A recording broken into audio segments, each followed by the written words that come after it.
Smallville Season 11, Volumes 4 through 6. Are they just as epic as the first 3 volumes? Let's talk about it. Welcome to Durbania. I'm Durbin, and this is my theological review for Smallville Season 11, Volumes 4 through 6. There's going to be tons of spoilers ahead. So to answer the question, are they as epic as the first 3 volumes?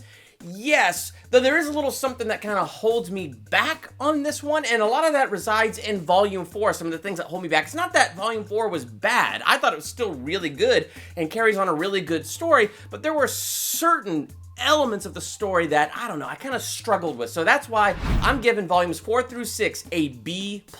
I think what made Volume 4 a little bit weaker for me is I felt like I had to reread things multiple times. It was just a little bit harder for me to follow, and there were certain character things that just didn't line up with where the show left us. And I'll get into more detail about that in a second. But one of the cool things about if you take Volumes 4, 5, and 6, and you just put these 3 volumes together, I feel like the overall story arc is Superman realizing the importance of stepping into the fullness of his destiny. And by that I mean revealing to the world that he is the last son of Krypton, because they still don't know he's an alien.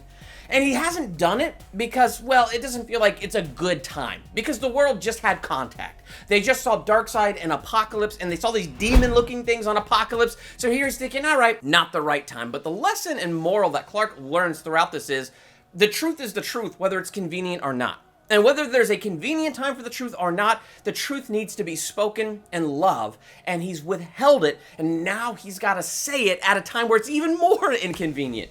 Because what happens in Volumes 4, 5, and 6 is not only does the world see that aliens are real, they see that magic is real. And the way they handle the magic plotline, I think it's way better than how they did it in Smallville Season 4, as the world, the general population, is exposed to the reality of magic. So now there is this reality of the beyond. There is all of this stuff that is more. And so Superman needs to step out as an alien, because what he needs to do is, through his example, show that there is good things in the beyond. There is good things beyond the stars. It's not all bad, and it's not all evil. He needs to step out into the light like that so that people don't look up to the heavens in fear and hatred, but they can look up to the heavens maybe with an appropriate caution and hope.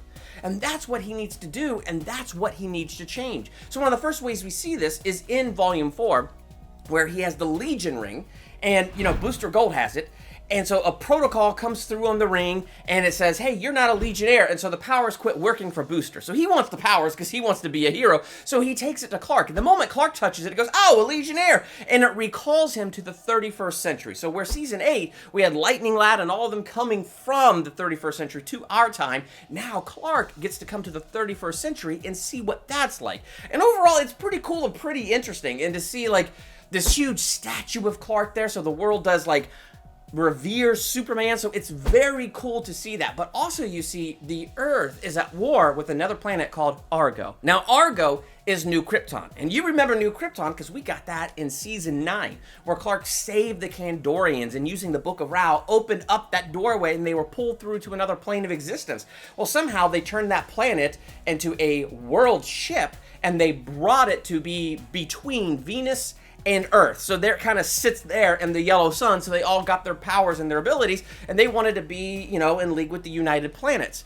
And they said, no, you're too young to really join us. And so the Legion comes to Argo as kind of a peacekeeping meeting, and as they go, EarthGov, or at least a radical person from the Earth government, put a bomb on that ship, and it exploded. So Argo, of course, took that as an attack, and now the two worlds are at war, and they've been at war this entire time. So it's the Kryptonians versus Earth, and that's the future that Clark comes to. So that in itself is kind of interesting. We get Supergirl.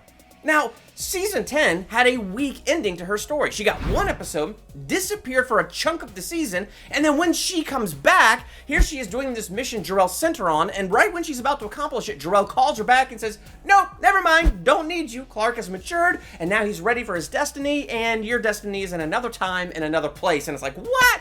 And then she just leaves. So there's no real goodbye or ending for her character. It's kind of lame. So what this does is it pokes fun at that. It pokes fun at the fact that Clark didn't really notice that not only was Supergirl nowhere to be found, but he didn't even notice his Legion ring was gone. That's a pretty big deal. Then what it does is it shows us what happened to Supergirl. She joined the Legion. When they found New Krypton, she joined them, and now there's this war and this tension, and she's never been able to escape that feeling of being torn between worlds and trying to figure out who she is. So what they do is they give her a nice character arc throughout this volume. And what's really cool about that is you see Superman's unyielding hope, that even when he sees 1,000 years in the future, people are still fearing aliens, as they are now fearing these Kryptonians, instead of saying, well, then I just give up. I mean, Kara was about to give up, and really he helped her see, like, no, I'm just gonna go back and I'm gonna work harder. She's like, but you're in the future now. You see the results of that. He goes, well, that doesn't mean I'm not gonna try. And so that heart is inspiring, and I like seeing that in Clark. That's what he's going to do. Even if the future isn't exactly what he thought, people aren't perfect. So he's going to go back, and he's going to step into the fullness of his destiny and do the best that he can. And then, of course, both worlds that Superman has saved have to challenge his heart. Planet Earth find and reanimate Doomsday and send him as a weapon to Argo, while Argo has created a gravity bomb that they send to the Earth. And so Supergirl has to go to Metropolis and save the humans, while Clark goes to save Argo and fight Doomsday. And yet again, it's a Doomsday fight where Clark doesn't die fighting Doomsday, and there's no symbolism even in it. Instead, they have these like gravity buoys so that he can fly through space, and he directs them towards the sun and fights with Doomsday to the sun and knocks Doomsday down into the sun and defeats him once and for all. And then he almost falls into the sun with no way out, except a whole line of Legionnaires come and grab him by the hand and pull him out.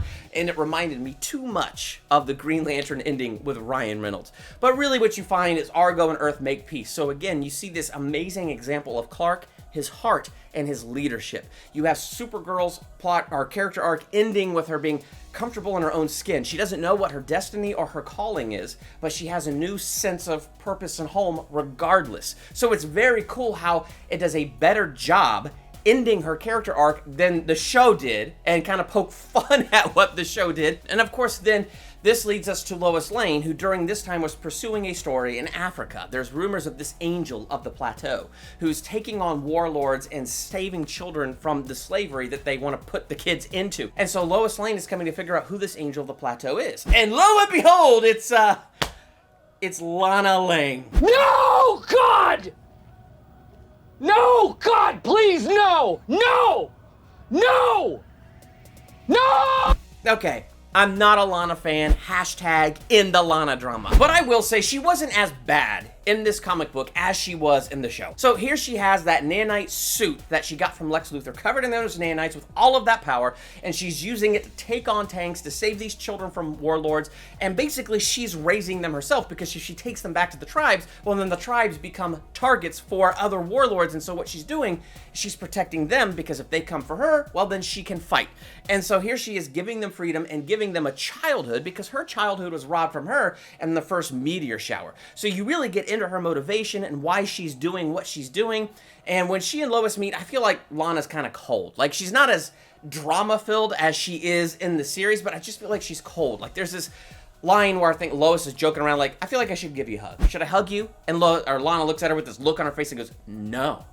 And I read it like that, but maybe I shouldn't. But it's like when you get a text message, and because you can't hear their tone or see their facial expressions, you don't know how to take the text. What is this saying? And that's kind of what I felt like. It was like reading this text message, and I'm like, that to me comes off as cold.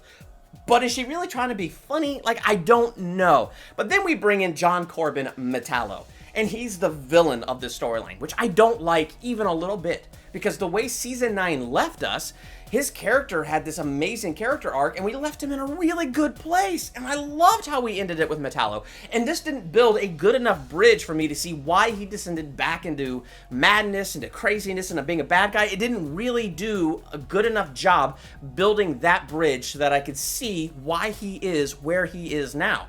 So it just stood out in stark contrast, so much so that I went back and rewatched Metallo's final episode in season 9 and came out of it like, yeah, no, this makes no sense to me. So I did not like how they used Metallo. And suddenly he's got, the little energy heart, and what it does is it absorbs kryptonite.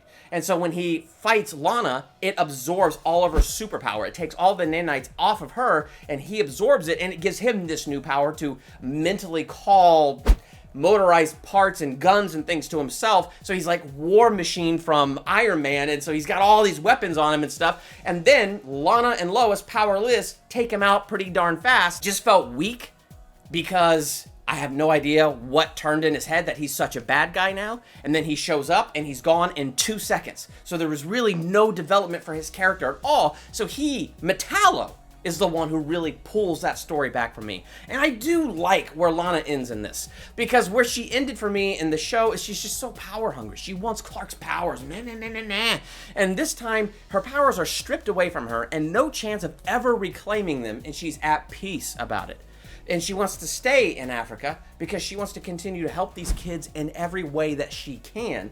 And so to me, it ended her character in a much stronger, firmer place than the show did. So I did like that part. Then you got Volume 5 called Olympus. So you can guess who we're getting this volume.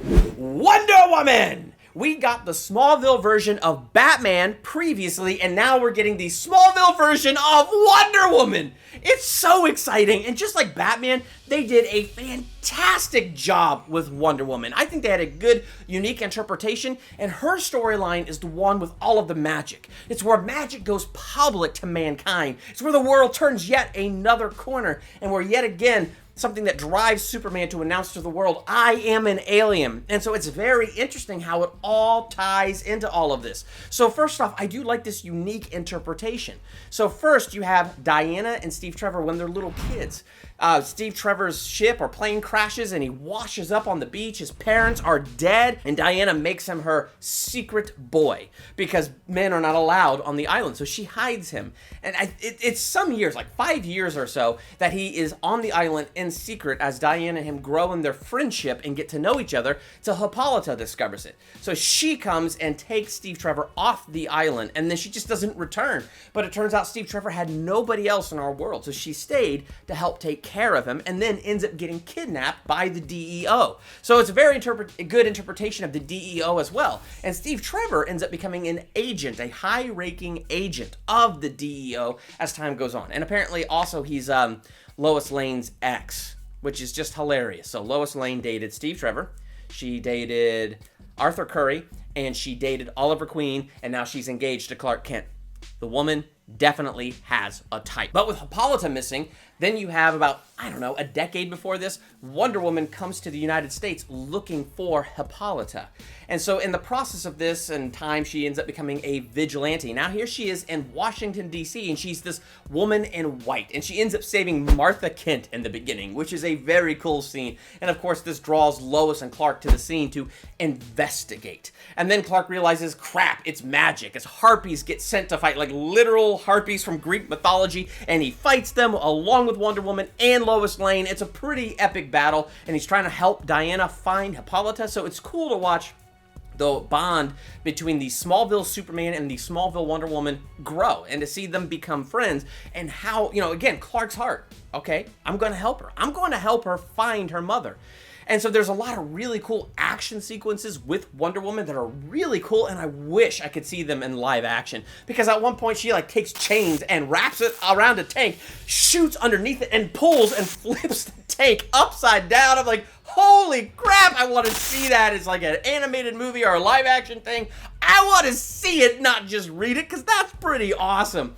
But when you get to the end of this, you know, Superman finds Hippolyta in the DEO, and then all of this crazy stuff happens. Faust kind of ends up succeeding in his goal of releasing Hades. So the whole world sees Hades in the flesh. Not only do they see Hades in the flesh, but Hades raises up the dead out of their graves. Literal zombies. A zombie apocalypse in Smallville, Season 11, Volume 5. And now Superman has to fight a zombie apocalypse along with Wonder Woman, and he has to destroy Hades in the process. And one of the things that I find very interesting, again, it's Superman's heart, and they do a good job showing his heart, because the only way to get Hades securely back in hell is to kill Felix Faust because of this deal that he made. So there's like this blood oath deal thing, and so they have to kill him, and then Hades loses the right, loses the power to walk the earth. But Clark is not about killing.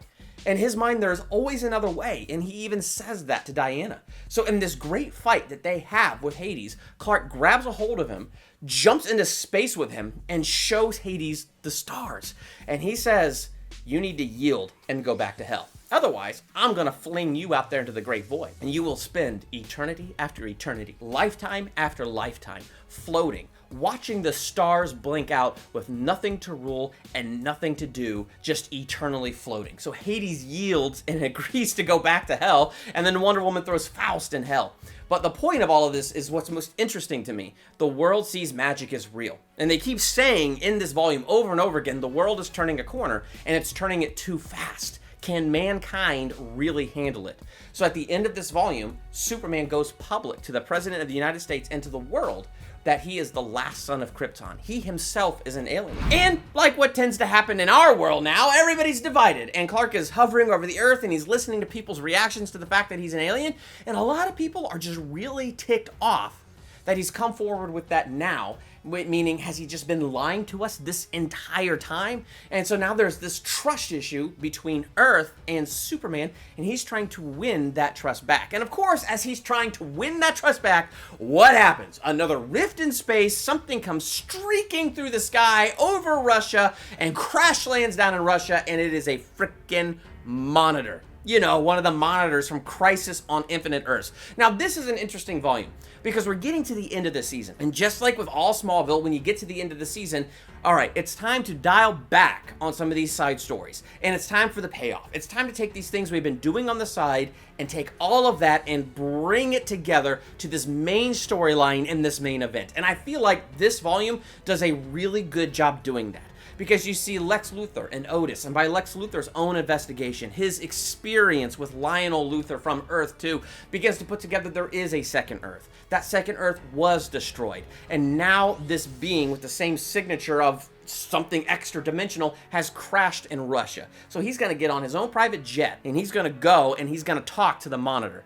And so Lex Luthor going out to do that, you have the president calling Superman to go to Russia to investigate. So Clark gets on board the plane with Lex, you know, and they talk to Otis saying, well, don't you want his greatness in the media? He's doing something great, so let the media accompany to record the steps of greatness. And Otis is like, yeah! So Clark becomes the reporter. What I love about this is, and I wish it was live action, because you get to see Lex Luthor and Clark Kent together, dialogue together. And I feel like their dialogue together is fantastic. It's pretty hilarious, it's fun, and I really wish we got to see Michael Rosenbaum and Tom Welling perform this scene, because it was just really cool to have these two together. Obviously, Lex has no memory of his past life, and so he's, you know, always on the edge of what that relationship used to be. And of course, you have Clark, who's kind of playing up the bumbling nerd. It's funny because now you kind of got this new dynamic between Lex and Clark. But this is where it gets real interesting, because it's Lex Luthor meeting the Monitor, learning about the Infinite Earths, that there are lots of Lex Luthors on those Infinite Earths, and that this Lex Luthor is a peculiar one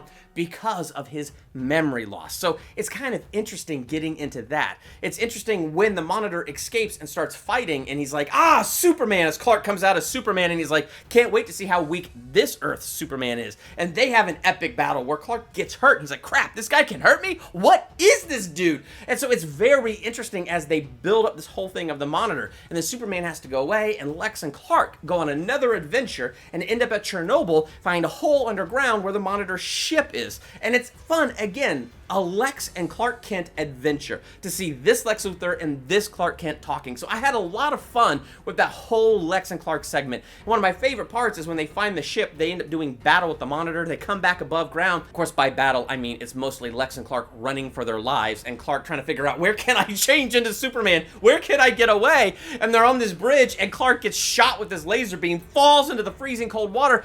This I like. Lex Luthor jumps in after Clark to save Clark's life. It shows that good that is still in Lex. And Clark is face down in the water, and so Lex is coming up behind him, but Clark's shirt is burned open, and you could see the Superman shield. And for a brief moment, I was like, oh my gosh, is Lex gonna find out? Is he gonna find out? And then, of course, the Monitor grabs Lex, pulls him out of the water, and, you know, they have very interesting dialogue about Lex's memory, and Lex saying, well, before you wipe me out, answer me this then. Why Superman? Why does he haunt my dreams? What is this instinct in me that I have about him? What is the history that I have with him? Hoping that this guy who sits above these dimensions and seeing all these multiple Earths will be able to give Lex the answers he's looking for. And of course, before the Monitor can answer, Superman shows up and throws down with the Monitor. and ends up winning the throwdown, again trying to preserve his life and not kill him because that is his #1 rule. But Superman flies up when the weapon to destroy the Earth fires, and he turns the weapon around and blows up the planet. The shockwave ends up killing the Monitor, which kind of sucks a little bit for Superman. I haven't read the last 3 volumes, but you gotta know that's not gonna be good. There must be retribution coming to this Earth for that action. So I'm going to be very curious to see where the final 3 volumes take us. But also, the other interesting story going on in this volume, like I said, now we got to bring all these storylines, all these side things we've been doing back into play to this one great big story they're building towards. So now we got to bring Batman back into it. In Gotham City, Superman shows up dead on the streets of Gotham. So not only did the Monitor come into our Earth, into our dimension, but people from other Earths and other dimensions are making their way here. So this version of Clark Kent that was human, wearing kind of a Superman outfit, ends up dead in the streets of Gotham. So Lois Lane and Chloe are drawn to it. So Lois Lane, Chloe, Batman, and Nightwing, they work this case together. It's a lot of fun to see Chloe in the Batcave because she's like, wow, okay, I get why you don't want to join Watchtower now. And Lois is like, he's got a submarine, Chloe. Look, he's got a submarine. So it's very cool to see Lois and Chloe in the Batcave and getting to know this Batman better. But Batman finds out who ended up killing this weird version of Superman from another Earth. It was a weird version of Bruce Wayne from another Earth. The Joker Batman. A Bruce Wayne that went nuts and simultaneously became the Joker and Batman. So what's cool is you get the craziness in this fight. That is the Joker, the insanity. But you also get the cleverness that is Batman, how he has contingencies for his contingencies. And so thankfully Barbara Gordon disobeyed orders and came to help, because otherwise this could have been fought to a stalemate where they were both dead. But you know, Nightwing helps him out. So it's incredibly interesting, this dynamic. And this draws Bruce Wayne into the fight. They realize there is something bigger coming. Like, he's gonna focus on Gotham. Bruce Wayne has Gotham. And Chloe's trying to give him the pitch. No, what about the whole world? But now, facing this Joker Batman, he realizes there's so much more at stake. It's been brought home to him. So this comic ends with him and Watchtower joining them in what he calls a temporary alliance to help defeat the Monitors and save Earth from the crisis that is coming. Then you go to the DEO, where Diana Prince, is now Agent Prince. She's an agent of the DEO. It's very cool because as they're doing an autopsy on the Monitor's body, she notices something was missing from the debris, a communicator, which Lex Luthor took. And he reached out to all the multiple Earths, to all the Lexes on those Earths. And that's going to be interesting. Like, where is that going to go? I don't know! But I'm excited to get into the season finale, or maybe even the series finale of season 11, and see how they bring all of this to a head with the complete DC Trinity now in the Smallville universe, all the heroes that they've acquired throughout the show. I cannot wait to see where things are going to end up. So again, like I said, what I love best about volumes 4 through 6 is that overall story arc, because I think it paints a picture. So here's what we got in the picture. The truth is the truth, whether it's convenient or not. The truth is Superman is an alien. The truth is aliens exist and magic exists in this universe. But the Earth's only experience with both is Darkseid and Apocalypse, and when it comes to magic, it's Hades and zombies. And so humanity in this picture does what humanity does best in real life. They project. They had these bad experiences with Darkseid and Hades, and they project that on everything that's out there beyond the stars. Everything out there must be mean. Everything must be bad. Everything must be evil. That's why Superman needed to come forward earlier with the truth, because he is an alien. And he needed to come forward with that earlier because the world needed to see that he, an alien, is good. He is the perfect example that not everything beyond the stars is bad. Therefore, humanity doesn't have to live in fear and hatred. Instead, they can look up to the heavens with hope, with faith. Because even when they discover something new, yes, they should have the appropriate caution, but rather than reacting in hate and fear, they can act in hope because they have this example of Superman and who he is. And I think that's a picture in real life of the mission of Jesus and what he did. Because in real life, human's nature, it's fallen. When religion hurts us, man-made religion hurts us, we project. This experience was bad, therefore God is bad. We get hurt by a religious person, and we apply that hurt to God. If this is how Christians are, then I want nothing to do with God. But Jesus has come to show us the truth, whether it's convenient or not. God is real, and Jesus is God the Son. And what he came to show us is the true nature and heart of God. Jesus said, I only say what I hear the Father say, and I only do what I see my Father do. So what did we hear Jesus say, and what did we see Jesus do? We saw Jesus raise the dead, we saw Jesus heal the sick, and we heard him say, God so loves the world. So maybe you've been hurt by religion, but that experience does not reflect who God is. If we want to see who God really is, we need to look at Jesus and everything that he said and did. Because in his life, his example, and his actions, he shows us who God really is. And he shows us we don't have to be afraid of God. We should never hate God. Instead, we should look up to the heavens and look up to God with absolute love and hope, because God loves us perfectly. And I love how in volumes 4 through 6, I could see that picture painted in the importance of Kal-El living out the truth, just as Jesus lived out the truth. And he said, if you abide in my words, if you know the truth will set you free. So what did you think of Smallville volumes 4 through 6? My favorite in just those 3 volumes is volume 5. I love the volume where we get introduced to Wonder Woman. I think it's freaking epic. What is your favorite out of those? Let's talk about that in the comments, and don't dive into the final 3 volumes. I am so flippin' excited to get there. I cannot wait to read them, and I don't want spoilers. But let's talk about those first 6 volumes. What is your favorite thus far? Let's talk in the comments. While you're there, hit that subscribe button to become a Durbanian. Hit that bell by the subscribe button so you're notified for my next movie review, ranking video, theological analysis, comic book review, or anything else I do here. I'm Durbin. Thanks for checking out Durbania.